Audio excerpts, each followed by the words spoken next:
నమస్తే. ఇప్పుడు మీరు చూడబోతున్న వీడియో ఖచ్చితంగా మీకు ఉపయోగపడుతుంది, నచ్చుతుంది కూడా.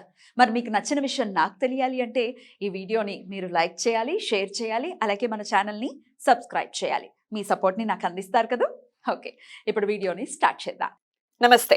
Welcome to our channel. నేను పద్మిని. ప్రస్తుతంతో పాటు ప్రముఖ ఆధ్యాత్మికవేత్త, జ్యోతిష పండితులు, అమ్మవారి సేవకులు, దత్త గణపతి ఉపాసకులు మురళీధర శర్మ గారు మనతో పాటు ఉన్నారు. మాట్లాడదాం. నమస్కారం అండి. మహాదేవ శ్రీమాత్రే నమః. పండగ బాగా జరిగిందా? ఏమున్నా దేవాలయంలో దేవాలయమే అదే కదా. దేవాలయంలో ఇంకొంత శోభాయమానంగా ఖచ్చితంగా అమ్మవార్లను గాని లేకపోతే అయ్యవార్లను గాని మీరు అలంకరణ ప్రియులు, మీరు ముందు ప్రియులు. బాగా జరిగిందా మీ దేవాలయంలో? అద్భుతంగా అయింది. బ్యూటిఫుల్. సంతోషం అండి. అయితే ఒక క్వశ్చన్ చాలా మందికి రేజ్ అవుతూ ఉంటుందండి. ఒక తల్లి పిల్లలమే కానీ ఒకళ్ళొకలాగా ఉండటం అనేది జరుగుతుంటుంది. అంటే ఎవరి తలరాత వాళ్ళది ఖచ్చితంగా. ఎవరి పాప పుణ్యాలను బట్టి వాళ్ళకి భగవంతుడు ఆ రకమైనటువంటి సుఖాలు కానీ దుఃఖాలు కానీ ఇవ్వటం జరుగుతుంది. అయితే మా తోబుట్టువులు మాకన్నా మంచి పొజిషన్లో ఉన్నారు, హై రేంజ్లో ఉన్నారు. మేము మాత్రం చాలా లో రేంజ్లో ఉన్నాం. ఎందువలన ఇలా జరుగుతోంది? మేము కూడా ఎంతో కొంత నిలదొక్కునేటటువంటి పరిస్థితి మాకు రావాలి అని అంటే ఏం చేయాలి అని అడిగితే దానికి ఏంటండి సమాధానం? తప్పకుండా రెమెడీ అనేటువంటిది కాదు దీనికి సంబంధించింది. అంటే రెమెడీ చెబుదాం తప్పకుండా. అద్భుతమైనటువంటి రెమెడీ కూడా 2 వర్డ్స్ ఉండేటువంటి రెమెడీ. అయితే తోబుట్టువులు ఎదుగుతూ ఉన్నారు, మేము డౌన్ఫాల్ అవుతూ ఉన్నాము అనేటువంటి సందర్భంలో మరి వారు ఇందాక మీరు క్వశ్చన్ ఆన్సర్ 2 చేసేసి ఉన్నారు. ఆన్సర్ కూడా చేస్తాను. కర్మ అని అన్నారు కదా, మెయిన్ అంతే. ఎవరి తలరాత వారిదే కదా. ఖచ్చితంగా కూడా కర్మ, వేరేది ఏదీ లేదు. అయితే ఇక్కడ కొన్ని ప్రాక్టికల్ పాయింట్స్ కూడా చూసుకుంటేనండి, మా చెల్లెళ్ళకి ఇచ్చేస్తున్నారండి ఆస్తి, లేకపోతే మా అక్కలకి ఇచ్చేస్తున్నారు ఆస్తి, లేకపోతే మా అన్నయ్యకే ఇస్తున్నారు మా వాళ్ళు, మాకు ఇవ్వట్లేదు.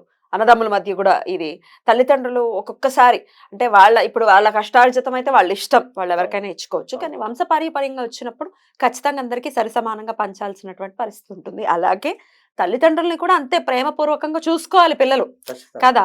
నువ్వు ఓన్లీ నాకు ఆస్తి మాత్రమే కాదు, తల్లిదండ్రులు వద్దు అని అంటే కుదరదు కదా.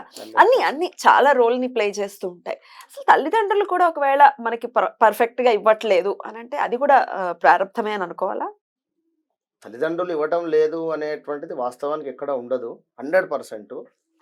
ఇక 1% అనే పరిస్థితి ఏమిటి అంటే ఉంటారు ఇట్లా కూడా కొందరు సంబంధించి ఉంటుందండి. ఒకరికి ఎక్కువ ప్రేమ ఉంటుంది. అదే అంటే ఇప్పుడు ఒక ల్యాండ్ కావచ్చును. ఇప్పుడు మొన్న ఏదో ఒక జోక్ అంటే జనరల్ గా చూడడం జరిగింది.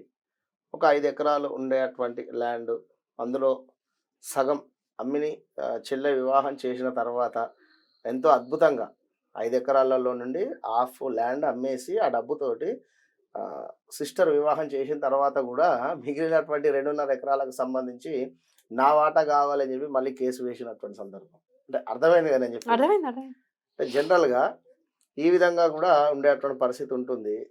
అది వారి కర్మ, వారి మెచ్యూరిటీ, వారికి సంబంధించింది. తల్లిదండ్రులు మీరు అన్నట్టుగా ఖచ్చితంగా సమానమే పంచుతారు. కొందరు ఉంటారు ప్రేమ, అయ్యో తమ్ముడు మన చిన్నవాడని కానీ లేదా ఒక ఆడపిల్ల అని కానీ ఉంటుంది తప్పకుండా. కానీ ఏదున్నా కూడా వారి కర్మ, వారి జాతకంలో చక్కటి గ్రహాలు చక్కగా లేకున్నా వారి పట్ల వీరికి ఇవ్వాలి అనేటువంటి ఆసక్తి ఉండకపోవడం.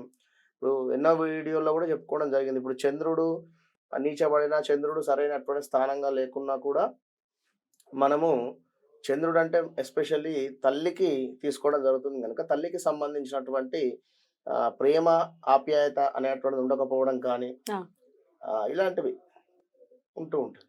ఇక ముఖ్యంగా తోబుట్టుల విషయానికి వచ్చినట్టయితే ఖచ్చితంగా కూడా వారి కర్మ, ప్రారబ్ధ కర్మ.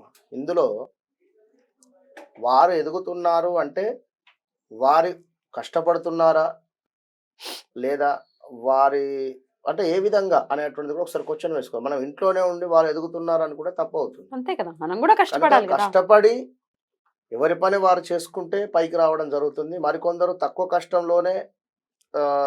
కష్టము తక్కువ పీరియడ్లోనే ఎదుగుదల కానీ 4 రూపాయలు సంపాదించుకోవడం కానీ ఉంటుంది. అది కూడా పూర్వజన్మలో వారు చేసుకున్నటువంటి కర్మగానే చెప్పడం జరుగుతూ ఉంటుంది కనుక తోబుట్టువులు ఎదుగుతున్నారు అనేటువంటి సందర్భంలో సంతోషపడండి. 100% మీరు సంతోషపడితే ఖచ్చితంగా కూడా యూనివర్స్ మిమ్మల్ని కూడా అక్కడికి చేర్చేటువంటి పరిస్థితి ఉంటుంది.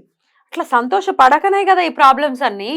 అరే రే నా నా తోబుట్టోళ్ళు పైకి వెళ్ళిపోయారు పైకి కారు వెళ్ళిపోయారని. కొనుక్కున్నాడు, అరే వాడు నా అపార్ట్మెంట్ తీసుకున్నాడు అంటే అని నువ్వు కానీ నువ్వు నువ్వు తోబుట్టు సంతోషంగా ఉంటే చూడలేకపోతుంటే నువ్వు సంతోషంగా ఉండాలని భగవంతుడు ఎందుకు చూస్తాడు? 100% కదా, ఖచ్చితంగా. ఆ, కనుక సర్వే జన సుఖినో భవంతు. Exactly. అందులో చిన్న చిన్న ప్రాణులు వస్తవి, మీ కరెక్ట్. తోడుపుట్టువులు వస్తారు, మీ అమ్మా నాన్న వస్తారు, మీరు వస్తారు.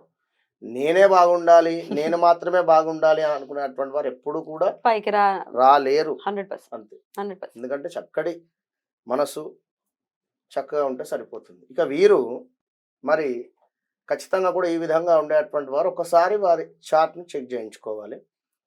వారి యొక్క జన్మ లగ్నం ఏమిటి, మన లగ్నంలో ఎట్లా ఉన్నాయి గ్రహాలు. ఇప్పుడు 9వ స్థానంలో కుజుడు ఉన్నట్టయితే ఎంతటి పుణ్యఫలం అయితే సంపాదించుకున్నా కూడా ఎక్కువ కూడా నిలబడదు. 9వ స్థానంలో కుజుడు ఉన్నట్టయితే ఒక కుజగ్రహమే కనుక ఒకవేళ కుజుడు తన స్వస్థానంలో ఉంటే స్వస్థానంలో ఉంటే పర్వాలేదా? పర్వాలేదు. కానీ ఆ యొక్క కుజగ్రహం మీద శని దృష్టి కానీ లేదా ఇంకేమైనా రాహుకు సంబంధించింది కానీ ఏమైనా దృష్టి అప్పుడు ఉందా కూడా చూసుకోవాలి. అప్పుడు పుణ్య కర్మ అనేది వ్యయమైపోతుంది అంతేనండి. కనుక అది ఒకటి అని చెప్పలేదమ్మా మనం. ఖచ్చితంగా కూడా అది వారి ఇప్పుడు కుజుని దశ అయిపోయింది అనుకుందాం, వారికి నెక్స్ట్ వచ్చేటువంటి దశ తక్కువగా అనుకూలిస్తుంది. మరలా వచ్చేటువంటి దశలో మైనస్ ఉండేటువంటి పరిస్థితి ఉంటుంది. కుజ తర్వాత రాహు వస్తుంది. రాహు తక్కువ ఉంటుందా? ఇబ్బంది 18 సంవత్సరాలు. అదే అది కాస్త ఇబ్బంది పెడుతుందా? ఏమిటి రాహు దశ? ఉమ్, నేను అనేది కుజుని తర్వాత మరలా కుజుని దశ రావడం కానీ లేదా కుజునిలో అంతర్దశ రావడం కానీ, ఏదైనా రాహులో కుజుడు కానీ గురు అలా దశ వస్తూనే వచ్చినప్పుడు ఉంటాయి. కుజుడు కానీ వచ్చినప్పుడు ఒకసారి గుడ్ రిజల్ట్ ఇచ్చినటువంటి కుజుడు సెకండ్ టైం తక్కువ రిజల్ట్ ఇవ్వడం కానీ, లేదా ఇప్పుడు ల్యాండ్ తీసుకున్నారు అనుకుందాం, కుజ దశలో వారు 4వ స్థానంలో కుజుడు ఉన్నాడు అనుకుందాం. ఇక రెండవసారి వచ్చేటువంటి మహాదశలో కానీ లేదా కుజునికి సంబంధించినటువంటి ఈ యొక్క భుక్తిలో కానీ ల్యాండ్ రిలేటెడ్ ఇష్యూస్ రావడం కానీ, లేదా ల్యాండ్ రేట్ పెరగడం కానీ లేదా తరగడం కానీ, ఇదంతా కూడా చార్ట్ చూస్తేనే మనం అర్థం అవుతుంది. 1, 2 అని చెప్పలేము. సముద్రం 1, 2 మాత్రము చెప్పడం కష్టం. కనుక వారి చార్ట్ ఖచ్చితంగా కూడా చూసుకొని మరి ఎందుకు ఆ విధంగా జరుగుతుంది, మరి ఏమన్నా 7.5లో ఉన్నామా లేదా అష్టమ శనిలో ఉన్నామా అర్ధాష్టమ శనిలో ఉన్నామా అనేటువంటి పరిస్థితి అన్ని కూడా చూసుకొని దానికి సంబంధించినటువంటి ఏదైనా మహాన్యాసపూర్వక హోమం కానీ లేదా మహాన్యాసపూర్వకంగా అభిషేకం కానీ, కేవలం మహాన్యాసం ఎందుకు అంటే చాలా పవర్ఫుల్ అది, లేదా పాశుపతమైనా కూడా చేయించుకుంటే తప్పకుండా మంచి ఫలితాలు ఉంటాయి. అయితే ఇప్పుడు మీరు ఒక 2 లెటర్స్ తోనే చేసి చదువుకున్నట్టయితే మంచి ఫలితం ఉంటుంది. లేదా కేవలం రాముని యొక్క నామము జపించండి, ఏదైనా దేవాలయంలో కూర్చొని చాలా అంటే చాలా తొందరగా రిజల్ట్ ఉంటుంది. చాలా అద్భుతమైనటువంటి విషయాన్ని చెప్పారు. మనలో మన ఆలోచన ధోరణిలో మార్పును తెచ్చుకుని రామనామాన్ని కనుక పట్టుకుంటే ఖచ్చితంగా మార్పు అనేది రావటం తథ్యం. అంతేనండి? రైట్ అండి. Thank you so very much అండి. నమస్తే. మహాదేవ్.